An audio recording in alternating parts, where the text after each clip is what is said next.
تم تم ہوتی کون ہو میرے خلاف یونیورسٹی میں باتیں کرنے والی؟ جانتی ہوں میں کون ہوں؟ سردار عالم کی آواز فیض و غضب سے پھٹ رہی تھی۔ اس کی آنکھیں جو ہمیشہ رونت اور غرور سے چمکتی تھیں آج سرخ انگاروں کی مانند دہک رہی تھی۔ اس کے گرد طلبہ کا ایک ہجوم جمع تھا۔ سبھی خاموش سانس روکے ہوئے یہ منظر دیکھ رہے تھے۔ انہوں نے اپنے نقاب کے پیچھے سے اس کی آنکھوں میں آنکھیں ڈال کر دیکھا۔ اس کی آواز میں خوف کا شائبہ تک نہ تھا بلکہ ایک چیلنج تھا۔ سب کچھ جانتی ہوں، ایک امیر باپ کے بگڑے ہوئے بیٹے ہوں جس دولت کے نشے میں کسی کی عزت کرنا نہیں سکھایا گیا۔ زبان سنبھال کر بات کرو، وہ دھاڑا۔ 2 منٹ ہیں تمہارے پاس، مجھ سے معافی مانگو ورنہ کیا؟ ہینا نے اس کی بات کاٹی۔ کیا کر لو گے تم؟ تمہاری دھمکیوں سے ڈرنے والی نہیں ہوں، اور کسی بات کی معافی؟ سچ بولنے کی؟ میں نے طلبہ کو صرف یہ بتایا ہے کہ وہ اپنا قیمتی ووٹ ایک ایسے شخص پر ضائع نہ کرے جسے انسانیت کی تمیز ہی نہیں۔ سردار عالم کے لیے یہ ناقابل برداشت تھا۔ آج تک کسی کی ہمت نہیں ہوئی تھی اس کے سامنے یوں کھڑا ہو۔ اس کا ہاتھ ہوا میں بلند ہوا اور اگلے ہی لمحے چٹاخ ایک زوردار تھپڑ کی آواز پورے کوریڈور میں گونجی اور وقت جیسے تھم سا گیا۔ ہینا کا چہرہ ایک طرف گھوم گیا اور اس کے چہرے سے سیاہ نقاب پھسل کر زمین پر جا گرا اور پھر خاموشی چھا گئی۔ ایک ایسی خاموشی جس میں صرف دھڑکتے دلوں کی آوازیں تھیں۔ سردار عالم کا غصے سے بلند ہاتھ وہیں ہوا میں معلق رہ گیا۔ اس کی دہکتی ہوئی آنکھیں ایک دم ساکت ہو گئیں جیسے کسی نے ان میں جادو پھونک دیا ہو۔ نقاب کے پیچھے چھپا چہرہ کوئی عام چہرہ نہیں تھا۔ دودھ جیسی سفید رنگت، گلاب کی پنکھڑیوں جیسے ہونٹ جن کے نیچے ایک چھوٹا سا سیاہ دل کائنات کے کسی راز کی طرح چمک رہا تھا، اور بڑی بڑی سیاہ آنکھیں جن میں اس وقت آنسوں کا سمندر ٹھاٹھے مار رہا تھا۔ حسن جیسے اس چہرے پر آ کر ختم ہو گیا تھا۔ سردار عالم پتھر کا بت بنا کھڑا تھا۔ وہ جو پوری یونیورسٹی کو اپنے جوتے کی نوک پر رکھتا تھا، آج اس کی دنیا ایک لمحے میں الٹ گئی تھی۔ وہ غرور، وہ تکبر، وہ غصہ، سب کچھ ان آنسوؤں میں بہتا ہوا محسوس ہو رہا تھا۔ ہینا نے کانپتے ہاتھوں سے زمین سے اپنا نقاب اٹھایا۔ اس کی آنکھوں سے 2 موٹے موٹے آنسو ٹوٹ کر اس کے رخساروں پر گرے۔ اس نے ایک نظر سردار عالم کی ساکت وجود پر ڈالی۔ اس کی آنکھوں میں نفرت، دکھ اور ایک عجیب سی جیت تھی۔ اس کی آواز لرز رہی تھی مگر الفاظ چٹانوں کی طرح مضبوط تھے۔ تمہیں میں کبھی معاف نہیں کروں گی، تم انسان نہیں، انسانیت کے نام پر دھبا ہو۔ یہ کہہ کر وہ تیزی سے وہاں سے مڑ کر بھاگ گئی۔ اس کے اس آنسوں کے پیچھے ایک لکیر چھوڑتے جا رہے تھے۔ سردار عالم ویسے ہی کھڑا رہا، بے حس و حرکت، جیسے اس کا دل بھی اس کے ساتھ ہی چلا گیا ہو۔ چند ہفتے پہلے کی بات ہے، یونیورسٹی کی فضا میں الیکشن کا بخار پوری طرح چڑھ چکا تھا۔ دیواروں پر ہر طرف امیدواروں کے بینرز اور پوسٹرز لگے تھے۔ ہر گروپ، ہر کینٹین، ہر کلاس روم میں بس ایک ہی بحث تھی کہ یونین کا اگلا پریزیڈنٹ کون ہوگا۔ اس الیکشن میں 2 امیدوار آمنے سامنے تھے۔ پہلا سردار عالم، شہر کے سب سے بڑے بزنس مین سردار احمد کا اکلوتا پوتا، جس کے لیے یونیورسٹی کسی ذاتی جاگیر سے کم نہ تھی۔ اس کے اشارے پر کلاسیں کینسل ہوتی ہیں اور اس کے سینئرز بھی اس سے بات کرتے ہوئے گھبراتے تھے۔ اس کے ساتھ چلنے والے لڑکوں کا گروپ ہر وقت اس کی جی حضوری میں لگا رہتا تھا۔ دوسرا امیدوار فرحان تھا، ایک ذہین اور محنتی نوجوان جس کا تعلق ایک متوسط طبقے سے تھا۔ وہ طلبہ کے حقوق کی بات کرتا تھا اور سب سے اچھے سے پیش آتا تھا۔ ہینا کا تعلق ایک مذہبی اور متوسط گھرانے سے تھا۔ وہ اپنے بہن بھائیوں میں سب سے چھوٹی اور لاڈلی تھی۔ اس کے خاندان میں لڑکیوں کو اعلیٰ تعلیم کی اجازت نہیں تھی، لیکن اس کے والد نے اس کی ضد کے آگے اسے اس شرط پر یونیورسٹی بھیجا تھا کہ وہ ہمیشہ نقاب میں رہے گی۔ ہینا ایک تیز ترار اور منہ پر جواب دینے والی لڑکی تھی، لیکن سردار عالم کے معاملے میں وہ اکثر خاموش ہو جاتی تھی۔ اس کی وجہ ان کی پہلی ملاقات تھی۔ جب ہینا نے یونیورسٹی میں پہلا قدم رکھا تو غلطی سے وہ سردار عالم سے ٹکرا گئی تھی۔ اس دن سردار عالم نے بھرے مجمع میں اس کا مذاق اڑایا تھا۔ واہ، یہاں تو پردے دار لوگ بھی آ رہے ہیں، یونیورسٹی ہے یا کوئی مدرسہ؟ اس کے جملے پر اس کے دوستوں نے ایک بلند قہقہ لگایا تھا۔ ہینا کا خون کھول اٹھا تھا، لیکن اپنے والد کے وعدے کی خاطر وہ خاموش رہی تھی۔ اس دن کے بعد سے سردار عالم نے اسے تنگ کرنے کا کوئی موقع ہاتھ سے جانے نہیں دیا۔ ایک دن جب وہ اپنی دوست کے ساتھ کینٹین میں بیٹھی تھی تو وہ جان بوجھ کر قریب آ کر بولا، یہ نقاب میں سے کیسے کھائے پیے گی؟ اگر پردہ ہی کرنا تھا تو گھر میں بیٹھ کر کرتی، یونیورسٹی میں آ کر یہ ڈرامے کرنے کی کیا ضرورت تھی؟ ہینا کو شدید غصہ آیا اور وہ وہاں سے اٹھ کر چلی گئی۔ وہ اس شخص سے شدید نفرت کرتی تھی جو خود کو خدا سمجھتا تھا۔ اب جب وہی شخص پوری یونیورسٹی کا پریزیڈنٹ بننے جا رہا تھا تو یہ بات ہینا کے لیے ناقابل قبول تھی۔ میں ایسا ہرگز نہیں ہونے دوں گی، اس نے اپنی دوست سارا سے کہا جو اسے پریشان دیکھ رہی تھی۔ تم کیا کر سکتی ہو ہینا؟ تم جانتی ہو وہ کتنا طاقتور ہے، کوئی اس کے خلاف نہیں چاہتا۔ سارا نے اسے سمجھانے کی کوشش کی۔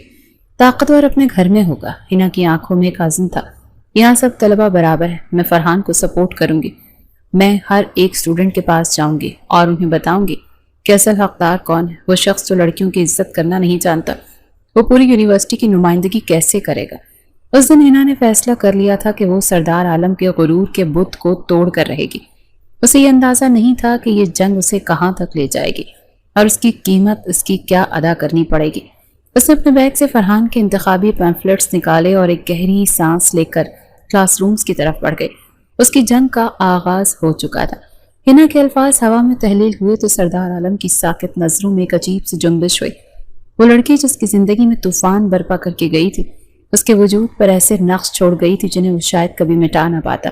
اس کے دوست حیران تھے کہ سردار عالم جو کسی کی معمولی سی گستاخی برداشت نہیں کرتا تھا، آج ایک تھپڑ مار کر خود کسی مجسمے کی طرح کیوں کھڑا تھا۔ وہ نہیں جانتے تھے کہ یہ تھپڑ ہنا کے گال پر نہیں بلکہ سردار عالم کے دل اور انا پر پڑا ہے۔ یار عالم کیا سوچ رہا ہے، اچھا کیا تو نے اس کو اس کی اوقات یاد دلا دی۔ اس کے دوست جاوید نے اس کا کاندھا ہلاتے ہوئے کہا۔ سردار عالم نے ایک جھٹکے سے اس کا ہاتھ اپنے کاندھے سے ہٹایا۔ اس کی آنکھوں میں ایک ایسی ویرانی تھی جو اس کے دوستوں نے پہلے کبھی نہیں دیکھی تھی۔ وہ کچھ کہے بغیر وہاں سے مڑا اور لمبے لمبے قدم اٹھاتا ہوا کینٹین کی طرف چل پڑا۔ اس کا دماغ معاف ہو چکا تھا اور دل بے قابو ہو رہا تھا۔ کچھ گھنٹے قبل اسی دن کی بات ہے کہ اس کے دوست نے اسے سمجھایا تھا کہ دیکھو ہنا، باز آ جاؤ، تم جانتی نہیں ہو کہ تم کس سے ٹکر لے رہی ہو۔ سارا نے اسے سمجھاتے ہوئے کہا۔ وہ دونوں یونیورسٹی کے لان میں ایک بینچ پر بیٹھی تھی، حالانکہ ہاتھ میں فرحان کی انتخابی پیمفلیٹس تھے اور اس کے چہرے پر ایک مضبوط ارادہ تھا۔ میں کسی سے نہیں ٹکرا رہی سارا، میں صرف سچائی کے لیے کھڑی ہوں۔ ہنا نے جواب دیا۔ تم بتاؤ کہ سردار عالم جیسا شخص ہمارا نمائندہ بننے کے قابل ہے؟ وہ جو خود کو اس یونیورسٹی کا مالک سمجھتا ہے، جو کسی کی عزت نہیں کرتا۔ میں مانتی ہوں کہ وہ غلط ہے، لیکن اس سے لڑنا خطرے سے خالی نہیں۔ وہ سردار احمد کا بیٹا ہے، اسی لیے کچھ بھی مشکل نہیں۔ وہ تمہارے یونیورسٹی میں رہنا مشکل کر دے گا۔ سارا کے لہجے میں فکر صاف ظاہر تھی۔ تو کیا اس کے ڈر سے ہم ایک نااہل شخص کو منتخب ہونے دیں؟ ہنا نے ایک پیمفلیٹ اٹھاتے ہوئے کہا۔ اگر آج ہم سب ڈر کر بیٹھ گئے تو کل وہ پوری یونیورسٹی کو اپنی ذاتی جاگیر بنا لے گا۔ کسی نہ کسی کو تو آواز اٹھانی ہی پڑے گی نا۔ ہنا یہ کہہ کر اٹھی اور سامنے سے آتے طلبہ کے گروپ کی طرف بڑھ گئی۔ سارا بے بسی سے اسے دیکھتی رہ گئی۔ ہنا اس کے پاس پہنچی اور پورے اعتماد سے بولی، میں آپ سب سے فرحان کے لیے ووٹ مانگنے آئی ہوں، لیکن اس سے پہلے میں آپ سے ایک سوال کرنا چاہتی ہوں۔ کیا آپ اپنا مستقبل ایک ایسے شخص کے ہاتھ میں دینا چاہیں گے جس کی نظر میں آپ کی کوئی عزت نہیں؟ ایک طالب علم بولا، تم سردار عالم کی بات کر رہی ہو؟ جی ہاں، میں اسی کی بات کر رہی ہوں۔ ہنا کی آواز بلند اور صاف تھی۔ میں آپ کو بتانا چاہتی ہوں کہ سردار عالم کو ووٹ دینا اپنے ووٹ کو ضائع کرنے کے مترادف ہے۔ وہ شخص جو لڑکیوں کو اپنی ہوس کا نشانہ بناتا ہے، انہیں اپنے جال میں پھنساتا ہے، ان کی عزت کو تار تار کرتا ہے اور پھر انہیں چھوڑ دیتا ہے، وہ ہمارا لیڈر کیسے بن سکتا ہے؟ اس کی باتیں تیر کی طرح لوگوں کے دلوں میں اتر رہی تھی۔ کچھ طلبہ نے آپس میں سرگوشیاں شروع کر دی۔ ہنا جانتی تھی کہ بہت سے لوگ اس سے متفق ہیں، لیکن سردار عالم کے خوف سے خاموش تھے۔ یہ مت سوچیں کہ وہ بہت طاقتور ہے، ہماری اصل طاقت ہمارا اتحاد ہے۔ اگر ہم سب مل کر فیصلہ کر لیں کہ ہم اسے ووٹ نہیں دیں گے تو وہ کچھ نہیں کر سکتا۔ یہ یونیورسٹی کسی ایک شخص کی نہیں، ہم سب کی ہے۔ ہنا کی تقریر نے کئی طلبہ کو متاثر کیا، کچھ نے تو صاف کہہ دیا کہ وہ فرحان کو ہی ووٹ دیں گے۔ ہنا کا حوصلہ بڑھا اور وہ مزید جوش و خروش سے اپنی مہم میں لگ گئی۔ وہ نہیں جانتی تھی کہ اس کی ہر حرکت کی خبر سردار عالم تک پہنچائی جا رہی ہے۔ یونیورسٹی کی کینٹین میں سردار عالم اپنے دوستوں کے جھرمٹ میں بیٹھا سگریٹ کی کش لگا رہا تھا۔ اسے اپنی جیت کا پورا یقین تھا۔ فکر نہ کر عالم، تیرے مقابلے میں کوئی کھڑا ہو ہی نہیں سکتا۔ وہ فرحان تو بس 2 دن کا مہمان ہے، اس کے ایک دوست نے اسے گلے لگاتے ہوئے کہا۔ تبھی ان کے گروپ کا ایک لڑکا جنید بھاگتا ہوا وہاں آیا اور اس کا سانس پھولا ہوا تھا۔ سردار غضب ہو گیا۔ سردار عالم نے رعونت سے اس کی طرف دیکھا۔ کیا ہو گیا؟ کیوں ہانپ رہا ہے؟ سردار، وہ نقاب والی لڑکی ہنا، وہ پوری یونیورسٹی میں تمہارے خلاف مہم چلا رہی ہے۔ سردار عالم کے ہاتھ میں پکڑا سگریٹ وہیں رک گیا۔ اس کے چہرے کے تاثرات ایک دم بدل گئے۔ کیا بکواس کر رہا ہے تم؟ سردار، میں سچ کہہ رہا ہوں۔ وہ کسی سے کہہ رہی تھی کہ تمہیں ووٹ نہ دیں، وہ کہہ رہی تھی کہ تم لڑکیوں کی عزت نہیں کرتے اور انہیں دھوکہ دیتے ہو۔ ٹھا! سردار عالم نے ہاتھ میں پکڑا شیشے کا گلاس اتنے زور سے زمین پر مارا کہ وہ کرچی کرچی ہو گیا۔ کینٹین میں موجود سب لوگ سہم کر انہیں دیکھنے لگے۔ اس لڑکی کی اتنی ہمت! وہ غصے سے کھڑا ہو گیا۔ اس کی آنکھیں سرخ ہو رہی تھیں۔ ایک معمولی سی پردے میں چھپی ہوئی لڑکی کی یہ جرت کہ وہ سردار عالم کے خلاف زبان کھولے۔ کہاں ہے وہ؟ سردار، وہ ڈپارٹمنٹ کی طرف طلبہ سے بات کر رہی ہے۔